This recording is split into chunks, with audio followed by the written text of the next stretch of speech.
ರಾಜ್ಯದ ಎಲ್ಲಾ ಮಹಿಳೆಯರಿಗೆ ಮತ್ತೊಂದು ಕಂತು ಜಮೆ ಆಗ್ತಾ ಇದೆ. ಈ ಜಿಲ್ಲೆ ಫಲಾನುಭವಿಗಳಿಗೆ ಗುಡ್ ನ್ಯೂಸ್ ಕೊಟ್ಟ ಸರ್ಕಾರ. 98% ಗೃಹಲಕ್ಷ್ಮಿ ಯೋಜನೆ ಸಾಧನೆ ಆಗಿದೆ. ಎಲ್ಲ ಮಾಹಿತಿ ನೋಡೋಣ ಸ್ನೇಹಿತರೆ. ಮತ್ತೊಂದೆಡೆಯಲ್ಲಿ ಆಟೋ ಚಾಲಕರಿಗೆ ಗ್ಯಾಸು ಸಮಸ್ಯೆ. ಇದೇ ಮಧ್ಯೆ ಗ್ಯಾಸ್ ಇಲ್ಲದಿದ್ರೆ ಪೆಟ್ರೋಲ್ ಹಾಕಿ ಓಡಿಸಿ ಎಂದು ಪ್ರಹ್ಲಾದ್ ಜೋಶಿ ಅವರು ಹೇಳಿಕೆ ಕೊಟ್ಟಿದ್ದು. ಇದೇ ಒಂದು ಹೇಳಿಕೆಗೆ ಕಾಂಗ್ರೆಸ್ ಪ್ರಹ್ಲಾದ್ ಜೋಶಿ ಅವರಿಗೆ 3 ಪ್ರಶ್ನೆಗಳನ್ನ ಮಾಡಿದೆ. ಏನದು ಪ್ರಶ್ನೆ ನೋಡೋಣ. ಮತ್ತೊಂದೆಡೆಯಲ್ಲಿ ನಂಬಿಕೆ ಮತ್ತು ವಿಶ್ವಾಸ ದ್ರೋಹಕ್ಕೆ ಮತ್ತೊಂದು ಹೆಸರೇ ಸಿಎಂ ಸಿದ್ದರಾಮಯ್ಯ ಎಂದಿರುವ ಮಾಜಿ ಮುಖ್ಯಮಂತ್ರಿ ಯಡಿಯೂರಪ್ಪನವರ ಹೇಳಿಕೆಗೆ ಸಿದ್ದರಾಮಯ್ಯನವರು ಗರಂ ಆಗಿದ್ದಾರೆ. ನಾನು ಯಾರಿಗಾದರೂ ದ್ರೋಹ ಮಾಡಿದ್ರೆ ಅದನ್ನ ಹೇಳಲಿ ಎಂದು ಸವಾಲು ಹಾಕಿದ್ದಾರೆ. ಎಲ್ಲ ಸುದ್ದಿ ಬಂದಿವೆ ಸ್ನೇಹಿತರೆ. ಮತ್ತೊಂದೆಡೆಯಲ್ಲಿ ಗ್ಯಾರಂಟಿ ಯೋಜನೆ ಬಗ್ಗೆ ಪ್ರತಿದಿನ ಹೇಳಿಕೊಂತ ತಿರುಗಾಡೋದು ಹಾಸ್ಯಾಸ್ಪದ. ಕಾಂಗ್ರೆಸ್ ರೈತರನ್ನೇ ಮರೆತು ಕುಳಿತಿದೆ ಎಂದು ಕುಮಾರಸ್ವಾಮಿ ಅವರು ಕಿಡಿಕಾರಿದ್ದು. ಮತ್ತೊಂದೆಡೆಯಲ್ಲಿ ಶೀಘ್ರವೇ ಮತ್ತೊಮ್ಮೆ ರಾಜ್ಯಾದ್ಯಂತ ಸಾರಿಗೆ ನೌಕರರು ಮುಷ್ಕರ ಮಾಡಲಿದ್ದಾರೆ. ಸರ್ಕಾರಕ್ಕೆ ಬಿಸಿ ಮುಟ್ಟಿಸಲು ಬೃಹತ್ ಪಾದಯಾತ್ರೆಗೆ ನಿರ್ಧಾರ. ಚಿತ್ರದುರ್ಗ ಜಿಲ್ಲೆಯಿಂದ ಬೆಂಗಳೂರುವರೆಗೆ ಪಾದಯಾತ್ರೆ, ಬಸ್ ಸಂಚಾರ ಬಂದ್ ಆಗುತ್ತಾ ಎಂಬ ಕುರಿತಂತೆ ಒಂದು ಶಾಕಿಂಗ್ ಸುದ್ದಿ. ಎಲ್ಲ ಮಾಹಿತಿ ಡೀಟೇಲ್ ಆಗಿ ನೋಡೋಣ. ಅದಕ್ಕಿಂತ ಮೊದಲು ನೀವು ಸುದ್ದಿ ಸಮಯ ಯೂಟ್ಯೂಬ್ ಚಾನಲ್ಗೆ ಮೊದಲು ಬಾರಿ ಭೇಟಿ ಕೊಡ್ತಿದ್ರೆ ದಯವಿಟ್ಟು ಸಬ್ಸ್ಕ್ರೈಬ್ ಮಾಡ್ಕೊಳ್ಳಿ.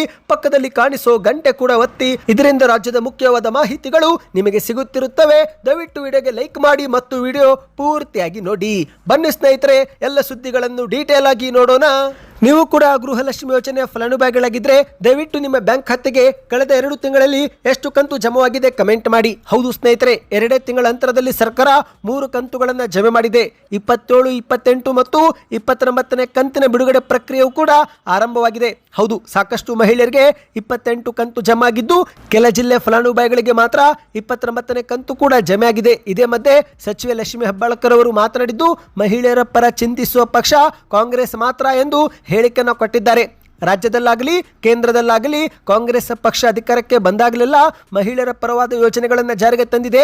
ಮಹಿಳೆಯರಿಗೆ ಸ್ವಾಭಿಮಾನದಿಂದ ಬದುಕಲು ಅವಕಾಶ ಮಾಡಿಕೊಡುವ ಪಕ್ಷವೇ ಕಾಂಗ್ರೆಸ್ ಮಾತ್ರ ಎಂದು ಲಕ್ಷ್ಮೀ ಹೆಬ್ಬಾಳ್ಕರ್ ಅವರು ಹೇಳಿಕೆ ಕೊಟ್ಟಿದ್ದಾರೆ. ಕರ್ನಾಟಕದಲ್ಲಿ ಮಹಿಳೆಯರಿಗೆ ಸ್ವಾಭಿಮಾನದಿಂದ ಬದುಕುವ ಸಲುವಾಗಿಯೇ ಗೃಹಲಕ್ಷ್ಮಿ ಮತ್ತು ಶಕ್ತಿ ಯೋಜನೆ ರಾಜ್ಯ ಸರ್ಕಾರ ಜಾರಿಗೆ ತಂದಿದೆ.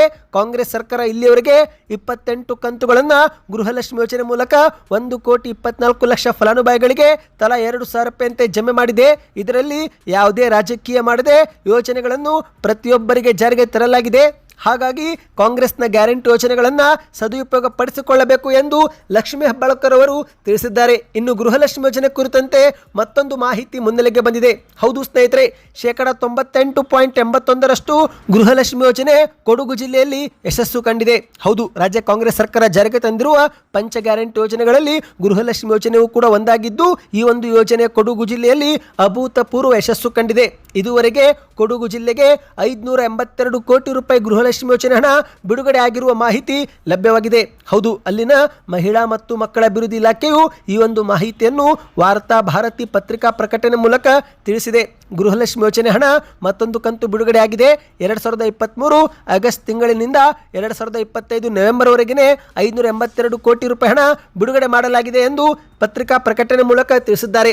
ನೀವು ಕೂಡ ಏನಾದರೂ ಗೃಹಲಕ್ಷ್ಮಿ ಯೋಜನೆ ಹಣ ಪಡೆದುಕೊಳ್ಳುತ್ತಿದ್ರೆ ಕಮೆಂಟ್ನಲ್ಲಿ ಜನವರಿಯಿಂದ ಇಲ್ಲಿವರೆಗೆ ಎಷ್ಟು ಕಂತು ಜಮಾ ಆಯಿತು ಕಮೆಂಟ್ ಮಾಡಿ. ಬನ್ನಿ ಇದೀಗ ಮತ್ತೊಂದು ಮಾಹಿತಿಗೆ ಹೋಗೋಣ.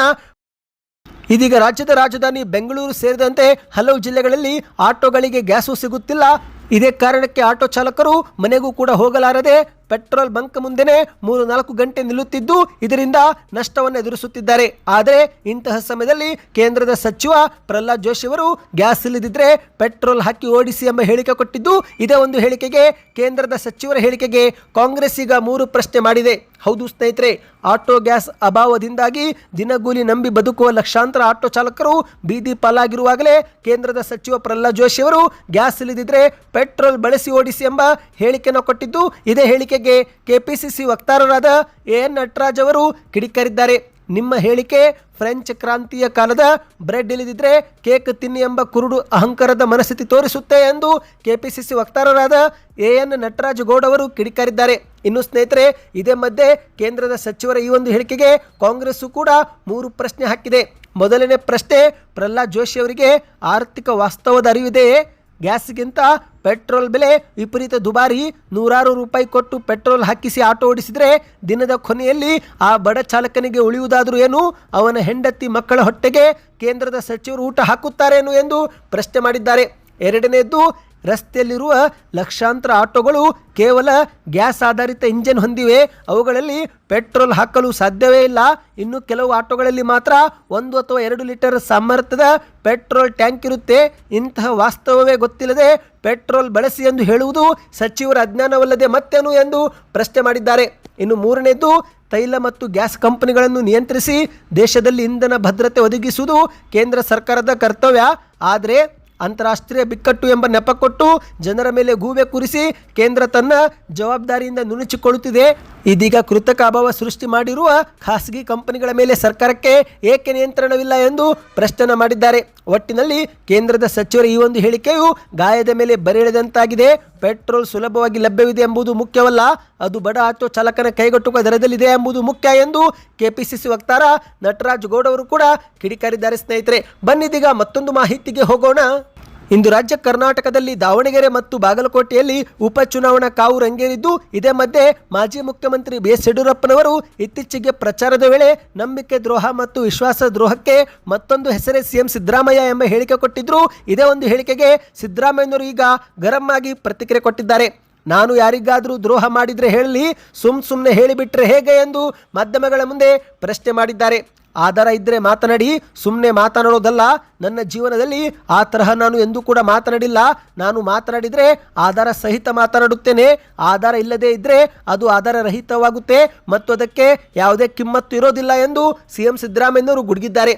ಇದೇ ನಡುವೆ ಮಾಧ್ಯಮದವರು ಯಡಿಯೂರಪ್ಪನವರು ನಿಮ್ಮನ್ನು ವಿಶ್ವಾಸ ದ್ರೋಹಿ ಎಂದಿದ್ದಾರೆ ಎಂದು ಹೇಳುತ್ತಿದ್ದಂತೆ ಮತ್ತಷ್ಟು ಗರಂ ಆದಂಥ ಸಿದ್ದರಾಮಯ್ಯನವರು ಯಡಿಯೂರಪ್ಪ ಅವರನ್ನು ನಾನು ಕಳ್ಳ ಅಂತೀನಿ, ಭ್ರಷ್ಟ ಅಂತೀನಿ, ನಾನು ಹೇಳಿದಾಕ್ಷಣ ಅವರು ಕಳ್ಳ ಭ್ರಷ್ಟ ಆಗ್ತಾರಾ ಎಂದು ಸಿದ್ದರಾಮಯ್ಯನವರು ಪ್ರಶ್ನೆ ಮಾಡಿದ್ದಾರೆ.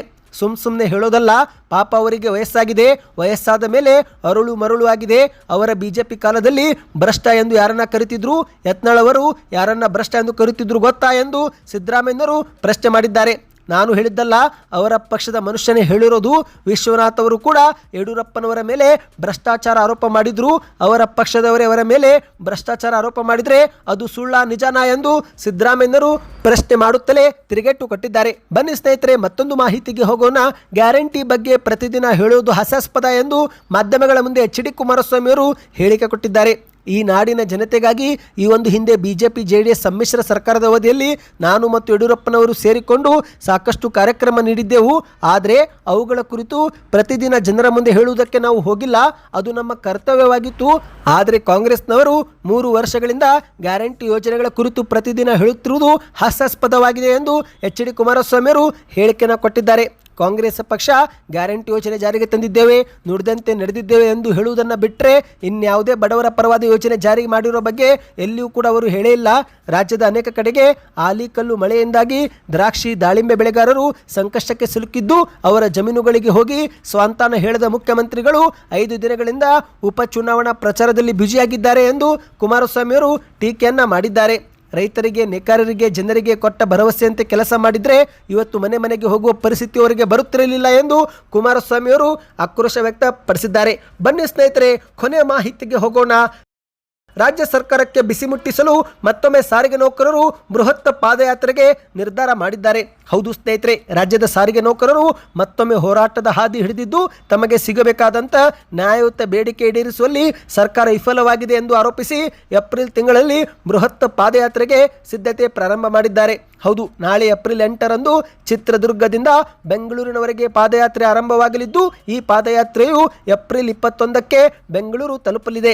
ಅದೇ ದಿನ ಬೆಂಗಳೂರಿನ ಫ್ರೀಡಂ ಪಾರ್ಕ್ನಲ್ಲಿ ಅನಿರ್ದಿಷ್ಟಾವಧಿ ಉಪವಾಸ ಸತ್ಯಾಗ್ರಹ ಮಾಡಲು ನೌಕರರು ತೀರ್ಮಾನಿಸಿದ್ದು, ಒಂದೊಮ್ಮೆ ಸರ್ಕಾರ ಬೇಡಿಕೆ ಈಡೇರಿಸಲಿಲ್ಲವೆಂದರೆ ಆಗ ಮತ್ತೊಮ್ಮೆ ರಾಜ್ಯಾದ್ಯಂತ ಬಸ್ ಸಂಚಾರ ಬಂದ್ ಆಗುವ ಸಾಧ್ಯತೆ ಇದೆ ಎಂದು ಹೇಳಲಾಗ್ತಾ ಇದೆ.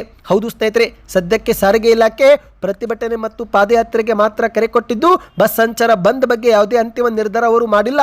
ಆದರೆ ಬೆಂಗಳೂರು ಪಾದಯಾತ್ರೆ ಮುಟ್ಟಿದ ಬಳಿಕವೂ ಸರ್ಕಾರ ಬೇಡಿಕೆಗೆ ಸ್ಪಂದಿಸದಿದ್ದರೆ ಆಗ ಮತ್ತೊಮ್ಮೆ ಬಸ್ ಸಂಚಾರ ಸ್ಥಗಿತಗೊಳ್ಳುವ ಸಾಧ್ಯತೆ ಹೆಚ್ಚಿದೆ. ಸ್ನೇಹಿತರೆ, ಸದ್ಯಕ್ಕೆ ಎಷ್ಟೇ ಇತ್ತು. ಈ ಎಲ್ಲ ಸುದ್ದಿಗಳು ಇಷ್ಟವಾಗಿದ್ದರೆ ಚಾನಲ್ಗೆ ಸಬ್ಸ್ಕ್ರೈಬ್ ಮಾಡಿಕೊಳ್ಳಿ. ನಿಮ್ಮ ಅನಿಸಿಕೆಗಳನ್ನು ಕಮೆಂಟ್ ಮಾಡಿ.